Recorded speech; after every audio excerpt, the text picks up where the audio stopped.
Hello दोस्तों, स्वागत है आपका साई नॉलेज के एक नए वीडियो में। दोस्तों, हम लोग हड़प्पा सभ्यता का अध्ययन कर रहे हैं और हड़प्पा सभ्यता पर यह चौथा वीडियो है। इससे पहले के 3 वीडियो हम लोग प्लेलिस्ट में आप जाके देख सकते हैं, हड़प्पा सभ्यता के बेसिक और उसकी शुरुआत के बारे में अध्ययन किए थे। इस वीडियो में हम लोग नगर नियोजन यानी टाउन प्लानिंग के बारे में पढ़ेंगे। हमारे जो नोट्स हैं उसमें एनसीईआरटी जो कि आर एस शर्मा द्वारा लिखी गई है और दूसरा केसी श्रीवास्तव जो कि बहुत ही इम्पोर्टेंट प्राचीन भारत के इतिहास की बुक लिखी है, इन सभी का संकलन है ताकि आपको कहीं भटकना न पड़े, एक अच्छा नोट्स भी मिल जाए। और हम लोग यहाँ पर बहुत ही डिटेल्स में इतिहास को देख रहे हैं जो कि कंपटीशन के लिए बहुत ही इम्पोर्टेंट रोल प्ले करेगा। तो चलिए शुरू करते हैं हड़प्पा सभ्यता का नगर नियोजन यानी टाउन प्लानिंग। तो हड़प्पा सभ्यता का जो नगर नियोजन है अपने आप में एक अद्भुत है, अपने आप में एक बहुत ही उन्नत अवस्था में देखने को मिलता है। ऐसा दुनिया की किसी भी सभ्यता में, जैसे प्राचीन सभ्यताएं जो थी, सुमेरियन सभ्यता, मिस्र सभ्यता, उन सब में इतना उन्नत टाउन प्लानिंग देखने को नहीं मिलती। भारत का यह प्रथम नगरीकरण हुआ था हड़प्पा सभ्यता के समय में और वहाँ के नगर बहुत ही उन्नत थे। क्या था उनकी विशेषताएं, एक एक करके हम लोग देखते हैं। तो विश्व के प्राचीनतम सुनियोजित नगर हैं, इतना तो क्लियर है। तो प्रमुख नगर का निर्माण एक दुर्ग के रूप में किया गया था। हुआ क्या था कि जो प्रमुख नगर थे, सभी नगर नहीं, प्रमुख नगर, उन सब को घेरा गया था एक किले के द्वारा। किला कच्ची और पक्की ईंटों का बना होता था और उनको चारों तरफ से सुरक्षा के लिए घेर दिया गया था।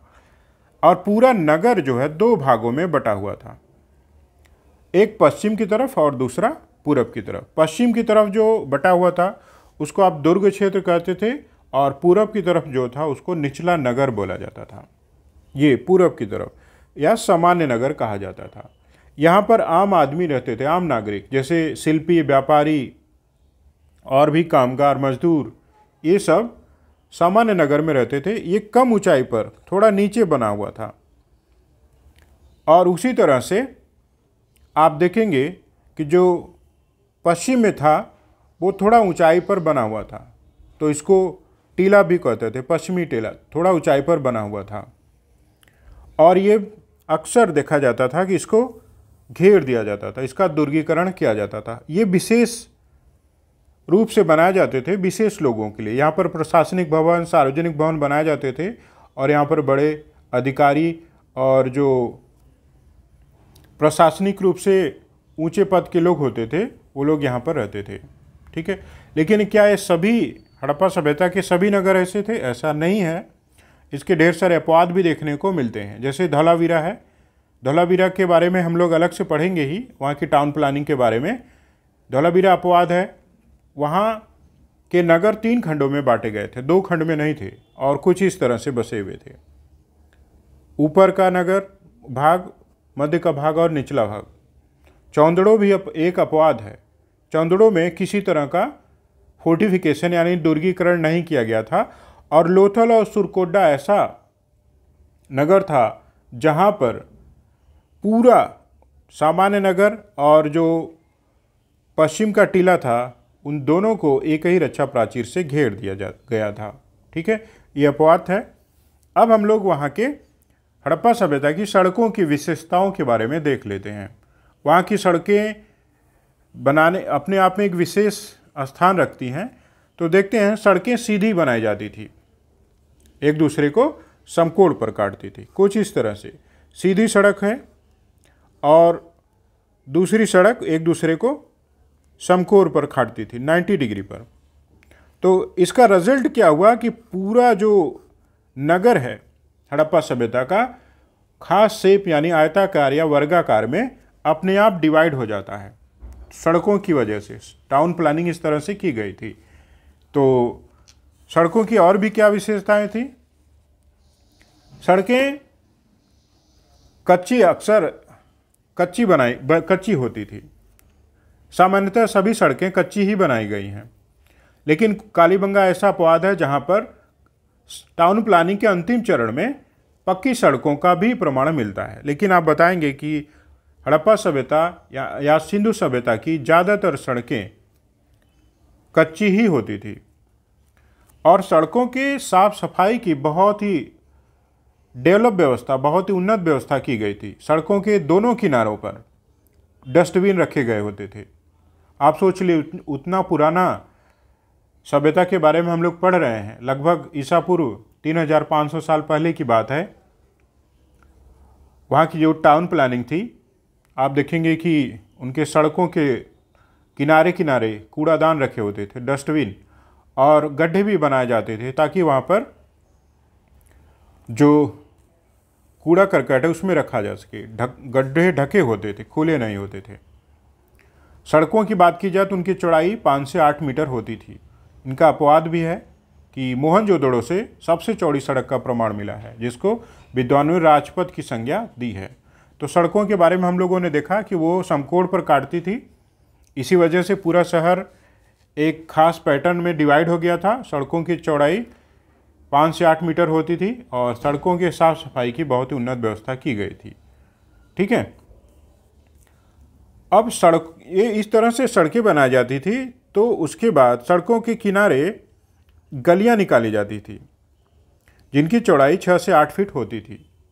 इन गलियों के दोनों तरफ मकान बनाए जाते थे। तो इस तरह से टाउन प्लानिंग थी। तो पहले आपने सड़क को समझा, सड़क के बाद गली बनाई जाती थी और गली के दोनों तरफ मकान बनाए जाते थे। इसका कुछ सड़क प्लानिंग हड़प्पा सभ्यता का किया गया था। ठीक है, अब मकानों की विशेषता देख लेते हैं हम लोग कि मकान कैसे बनाए जाते थे हमारे सिंधु सभ्यता में। ऑटोमेटिक है, मकान एक ग्रिड व्यवस्था में सेटल हो गए थे। आप देखें क्यों? क्योंकि सड़कों की वजह से। और मकान सामान्यतः 4 से 5 कमरे वाले बनाए जाते थे। मकान का शेप इस तरह से था। वहाँ के 2 तरीके के आंगन देखने को मिलते, गोल आंगन और इस तरह के आयताकार आंगन। और इन आंगन के चारों तरफ आप देखेंगे कमरे बना दिए जाते थे या 3 तरफ कमरे बना दिए जाते थे। और इनके मकानों में किचन भी था, रसोई घर, नहाने के लिए बाथरूम भी थे और कुएं का भी प्रमाण मिला है पानी के पीने के लिए। घर के अंदर ही ये सब है। और बड़े घरों में, जो बड़े घर बनाए जाते थे, वहाँ पर आप देखेंगे वॉशरूम भी बनाया जाता था। तो हड़प्पा सभ्यता अपने आप में बहुत ही उन्नत अवस्था में देखने को मिलती है। वहाँ की मकानों की बात हम लोग कर रहे हैं। मकान आप देखेंगे कि 2-3 मंजिले के बनाए जाते थे। ऐसा इसलिए कि वहाँ सीढ़ियों के प्रमाण मिले हैं। तो सीढ़ियों से हम लोग सीढ़ियों के प्रमाण के आधार पर ये कहा जा सकता है कि वहाँ के मकानों में आप देखेंगे कि 2-3 या 4 फ्लोर हुआ करते थे। हड़प्पा सभ्यता में ज़्यादातर मकान तो कच्ची ईंटों के ही बनाए गए हैं। आप देखेंगे पक्की ईंट के प्रमाण तो सिर्फ हड़प्पा और मोहनजोदड़ो जैसे नगरों में देखने को मिलता है। हड़प्पा सभ्यता में मोहनजोदड़ो और हड़प्पा का नगर सबसे अधिक विकसित है, सबसे ज़्यादा डेवलप है। और भी नगर हैं जहाँ पर कच्ची ईंटों के ही मकान बनाए गए थे। ठीक है, और ईंटों की जो संरचना है अपने आप में कुछ खास थी। ईंट की जो लंबाई है वो 10 इंच हुआ करती थी। ये ईंट है, इसकी लंबाई 10 इंच हुआ करती थी, इसकी चौड़ाई 5 इंच और जो हाइट होती थी, ऊंचाई, वो लगभग 2.5 इंच की होती थी। तो इस तरह से जो ईंट होते थे उनका एक खास अनुपात हो जाता था 4:2:1 में। यही सामान्य ईंट पूरे हड़प्पा सभ्यता में मिलते हैं। ईंटों में कोई खास तरह की डिज़ाइन नहीं होती थी, सादी ईंटें बनाई जाती थी। कालीबंगा से डिज़ाइन वाले, आप देखेंगे फूल पत्तियों की डिज़ाइन वाले ईंटों का प्रमाण मिला है। तो अभी अभी हम लोगों ने कालीबंगा के बारे में देखा कि यहाँ पर पक्की सड़कें भी मिली हैं और यहाँ की ईंटें भी अलंकृत है। ऐसा प्री में पूछा जाता है। ठीक है, तो याद रखिएगा। ईंटों को जोड़ने के लिए वो क्या करते थे? मिट्टी के गारे का उपयोग करते थे। आज भी गांव में देखेंगे आप कि घरों के जुड़ाई के लिए, दीवारों को जोड़ने के लिए लोग मिट्टी के गारों का उपयोग करते हैं। तो उस समय भी मिट्टी के गारे का उपयोग हड़प्पा सभ्यता में किया जाता था। सीमेंट का डेवलपमेंट नहीं हुआ था, परंतु जहाँ पर छत में पानी रुकने का चांस होता था या फिर जहाँ और भी जल जमाव की स्थिति होती थी, तो वहाँ वो लोग दीवारों पर चूना और जिप्सम से बने गारे का उपयोग करते थे। तो इस तरह से वो दीवारों को बहुत ही मजबूत और वाटरप्रूफ बनाने की कोशिश करते थे। और प्रत्येक मकान के बीच, प्रत्येक 2 मकान के बीच खाली जगह छोड़ दी जाती थी। इस तरह से मकान एकदम सटे नहीं होते थे, बल्कि गलियां बनाई जाती थी। और मकान के दरवाजे मुख्य सड़क पर न खुलकर गलियों में खुलते थे। आप देखेंगे कि ये मुख्य सड़क हो गई, तो यहाँ पर एक जो मकान हो गया, तो उसका जो दरवाज़ा था सड़क की तरफ नहीं था, मुख्य सड़क की तरफ नहीं था, बल्कि ये जो गली जो इधर से गई है वहाँ पर आप देखेंगे दरवाजे बनाए जाते थे। और दरवाजे दीवार के एक किनारे पर बनाए जाते थे, ऐसा नहीं कि बीचों बीच। आप देखेंगे कि वर्तमान समय में दीवार के बीचों बीच दरवाजे लगाए जाते थे, लेकिन हड़प्पा सभ्यता में ऐसा नहीं था। वहाँ पर दरवाजे दीवार के एक किनारे पर लगाए जाते थे और जो दरवाजे थे मुख्य सड़क पर न खुलकर गलियों में खुलते थे, ताकि शोर और धूल मिट्टी उनके घर में न आ जाए। ठीक है, तो आप देखेंगे कि वहाँ के मकानों की अपनी विशेषताएं थी, ईंटों की अपनी विशेषताएं थी। अब हम लोग वहाँ के जल निकासी व्यवस्था को देख लेते हैं। हड़प्पा सभ्यता में बहुत ही अच्छी जल के डिस्ट्रीब्यूशन और उसकी निकासी की व्यवस्था की गई थी। ऐसा प्रमाण आप धौलावीरा में प्राप्त करते हैं, उसके बारे में हम लोग डिटेल्स में पढ़ेंगे। अब देखेंगे आप दिल्ली और मुंबई जैसे शहरों में घर का पानी नाली में जाता है, नाली से बड़ी नाली से फिर नदियों में जाता है, नदी से समुद्र में पानी चला जाता है। ऐसी कुछ व्यवस्था, सेम व्यवस्था आप हड़प्पा सभ्यता में भी देखने को मिलते हैं। आप सोच लीजिए 3500 ईसा पूर्व के आसपास की सभ्यता है और नगर का जो टाउन प्लानिंग है कितना डेवलप है, और पानी की निकासी की व्यवस्था, पानी के डिस्ट्रीब्यूशन की व्यवस्था कितनी बेहतर है। तो वो उन्नत अवस्था में थी। प्रत्येक घर का गंदा पानी गली की नाली में जाता था, और जो कि मुख्य सड़क की नाली से जुड़ी होती थी। और मुख्य सड़क की नाली आप देखेंगे कि नदियों से जुड़ी होती थी। जो मुख्य सड़क की नाली होती थी उसके साफ सफाई के लिए मेन होल भी बनाए जाते थे, डस्टबिन भी आप देखेंगे आसपास रखे हुए होते थे। तो आप वहाँ पर मेन होल में क्यों बनाए जाते हैं कि ताकि अगर नाली में कोई जमने वाला कूड़ा करकट बहता है उसमें, तो धीरे धीरे इसी गड्ढे में जम जाता है और फिर उसकी साफ़ सफाई करना आसान हो जाता है। तो मेन होल आप देखेंगे कि वहाँ की नालियों में देखने को मिलता है। और ये नालियाँ खुली नहीं होती थी, ढकी होती थी, सिल्लियों से, बड़े बड़े पत्थरों से ढका हुआ होता था। तो इस तरह से आप देखेंगे कि वहाँ के जल निकासी व्यवस्था भी बहुत ही उन्नत अवस्था में थी। ठीक है, तो अब हम लोग क्या करेंगे, प्रमुख नगरों के निर्माण की व्यवस्था को पढ़ेंगे। अभी तक हम लोगों ने सामान्य विशेषताओं को ही देखा था, अब हम लोग प्रमुख नगरों के निर्माण की व्यवस्था को देखेंगे। लगभग सिंधु सभ्यता से 1500 से अधिक स्थलों की खोज हुई है, लेकिन सिर्फ 7 स्थल ऐसे हैं जहां से सिंधु सभ्यता के नगरीकरण का प्रमाण मिलता है, जहां के आप कह सकते हैं कि बहुत ही डेवलप नगर हैं। तो वो 7 नगर कौन से थे? तो हड़प्पा था, मोहनजोदड़ो, चौहंदड़ो, लोथल, कालीबंगा, बनावली और धौलावीरा। यही 7 हैं जो एग्ज़ाम के पॉइंट ऑफ व्यू से भी इम्पोर्टेंट है और यही वेल प्लान भी थे, तो इनको आप ध्यान में रखेंगे। आज के वीडियो में हम लोग हड़प्पा सभ्यता को कवर करते हैं। मोहनजोदड़ो, चौहंदड़ो, लोथल, कालीबंगा, बनावली और धौलावीरा के टाउन प्लानिंग को हम लोग नेक्स्ट वीडियो में कवर करेंगे। तो हड़प्पा सभ्यता की नगर योजना को हम लोग देख लेते हैं। हड़प्पा के बारे में आप जानते हैं, इसकी सामान्य स्थिति से आप लोग परिचित होंगे।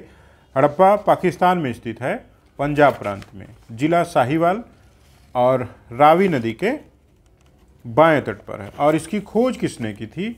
हड़प्पा सभ्यता की खोज दयाराम साहनी ने की थी 1921 में। इतना तो आप जानते हैं, हम लोग पहले ही पढ़ चुके हैं। यहाँ की नगर की विशेषता हम लोग देख लेते हैं। हड़प्पा का जो नगर है 2 खंडों में बटा हुआ था, एक तो पूर्वी खंड और दूसरा पश्चिमी खंड। ये है, आप जानते हैं ये उत्तर, ये दक्षिण, ये पूरब, ये पश्चिम। तो ये जो पूरब है वो सामान्य नगर था, सामान्य विशेषताओं के रूप में, जो अभी अभी हम लोगों ने पढ़ा, सामान्य विशेषताएं, यानी यहाँ पर आम नागरिक रहते थे, कोई खास डेवलपमेंट यहाँ पर नहीं हुआ था। बट यहाँ का जो पश्चिम का खंड था उसको दुर्ग क्षेत्र कहते हैं आप, वो बहुत ही डेवलप था और यहाँ पर रक्षा प्राचीर से घिरा हुआ था। तो आप याद रखेंगे हड़प्पा सभ्यता में सिर्फ दुर्ग क्षेत्र ही रक्षा प्राचीर यानी किले से घिरा हुआ था, किलेबंदी की गई थी इसका। और दुर्ग क्षेत्र में आने के लिए उत्तर से रास्ता बनाया गया था, यानी मुख्य मार्ग उत्तर से था। दुर्ग क्षेत्र के दक्षिण दिशा में एक कब्रिस्तान मिला है हड़प्पा सभ्यता के, जिसको 837 नाम आप देते हैं। बाद में यही 837 के जगह से ही एक और कब्रिस्तान मिला है जिसको आप समाधि एच या सिमेंट्री एच बोलते हैं, लेकिन ये सिंधु सभ्यता के बाद का है। इन चीज़ों की याद रखेंगे। तो इस रूप में हम देखें कि पूरा नगर हड़प्पा सभ्यता का दो भागों में बटा हुआ था, पश्चिम का क्षेत्र और पूरब का क्षेत्र। पश्चिम का क्षेत्र दुर्ग क्षेत्र था, इसको टीला भी कहते हैं आप, पश्चिमी टीला रक्षा प्राचीर से घिरा हुआ था, है कि नहीं। रक्षा प्राचीर कच्ची ईंट से बना था और मिट्टी से, लेकिन बाहर की ओर रक्षा प्राचीर के आउटसाइड आप देखेंगे कि पक्की ईंटों से चुनाई की जाती थी ताकि वो रक्षा प्राचीर मजबूत हो सके। रक्षा प्राचीर जो बनी है, जो उसके बीचों बीच एक टावर बना है ताकि वहाँ से खड़े होकर के दूर तक देखा जा सके और कोई खतरा हो तो वो नगर को सुरक्षित किया जा सके। तो जैसे कि मैंने बताया कि मुख्य प्रवेश द्वार उत्तर की दिशा में है। तो दुर्ग क्षेत्र जो कि पश्चिम में बना था वो परीक्षा के दृष्टि से भी इम्पोर्टेंट है। यहाँ पर कुछ विशेष चीज़ें मिली हैं, चलिए उन सबको हम लोग देख लेते हैं। दुर्ग क्षेत्र के अंदर कोई भी सार्वजनिक इमारत का प्रमाण नहीं मिला है, लेकिन दुर्ग क्षेत्र के बाहर उत्तर की दिशा में एक टीला मिला है जो थोड़ी सी ऊंचाई पर है, लगभग 6 मीटर की ऊंचाई पर है, बहुत लंबा चौड़ा टीला है। इसको विद्वानों ने एफ टीला नाम दिया है। यहाँ पर कई अवशेष मिले हैं। क्या क्या मिला है, परीक्षा में वो पूछे जाते हैं, चलिए हम लोग देख लेते हैं। सबसे पहला है यहाँ पर श्रमिक बस्ती का या श्रमिक आवास का प्रमाण मिला है। पहली पॉइंट, हड़प्पा सभ्यता के दुर्ग क्षेत्र के उत्तर में, दुर्ग क्षेत्र में कोई सार्वजनिक इमारत नहीं है, सार्वजनिक भवन का प्रमाण नहीं मिला है, लेकिन इसके दुर्ग क्षेत्र के बाहर उत्तर में श्रमिक बस्ती का आवास मिला है जिसमें 15 बैरकें हैं और लगभग ये मजदूरों के, विद्वानों का कहना है कि मजदूरों के रहने का जगह था। प्रत्येक बैरक में, बैरक की जो लेंथ और ब्रेड्थ है आप देख सकते हैं 17 मीटर और 7.5 मीटर के आसपास थी। दूसरा प्रमुख जो प्रमाण है वो 16 भट्टियों का है।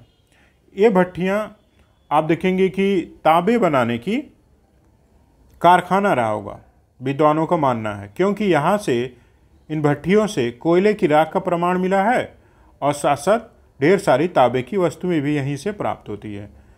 तो ऐसा एग्जाम में पूछ सकता है कि हड़प्पा सभ्यता के किस स्थल से तांबे गलाने की भट्टी का प्रमाण मिला है, तो हड़प्पा से आप कहेंगे कि हड़प्पा से प्राप्त होता है। ठीक है, 16 भट्टियों के साथ साथ यहाँ पर अनाज कूटने का चबूतरा भी मिला है। वो एक तरीके की बहुत विशाल ओखली भी आप कह सकते हैं। गोलाकार चबूतरा होते थे जिसका व्यास लगभग 16 फीट होता था और इस चबूतरे के बीचों बीच गड्ढे बने होते थे। इस गड्ढे में गेहूं के, जौ के अवशेष मिले हैं और बहुत बड़े बड़े मूसल से इनकी मजदूर कुटाई करते थे। ठीक है, तो इस तरह ये अनाज के कूटने का स्थल था जो कि हड़प्पा सभ्यता से के हड़प्पा स्थल से प्राप्त होता, हड़प्पा से प्राप्त होता है। ठीक है, और दूसरा, चौथा प्रमुख जो प्रमाण होता है वो अन्नागार का मिलता है। सबसे उत्तर में अन्नागार स्थित है, रावी नदी के एकदम तट पर। और ये अन्नागार लगभग 6 खंडों में बटा हुआ है, जो कि 2 कतारों में व्यवस्थित है। ठीक इसी तरह से 6 कमरे बने हैं और 2 कतारों में हैं, तो इसलिए विद्वानों ने इसको खंडों में अन्नागार का संज्ञा दिया है, खंडों में अन्नागार। ठीक है, तो आप देखेंगे कि हड़प्पा सभ्यता से अन्नागार, श्रमिक बस्ती, 16 भट्टियों के प्रमाण और अन्न को कूटने का प्रमाण प्राप्त होता है। इतना क्लियर आपको होना चाहिए। तो इस रूप में हम लोग हड़प्पा सभ्यता की टाउन प्लानिंग की शुरुआत किए हैं। शेष जो स्थल हैं उनका अध्ययन हम लोग नेक्स्ट वीडियो में करेंगे। दोस्तों, वीडियो आपको पसंद आई हो तो इसको लाइक, शेयर और सब्सक्राइब जरूर करिएगा। Thank you.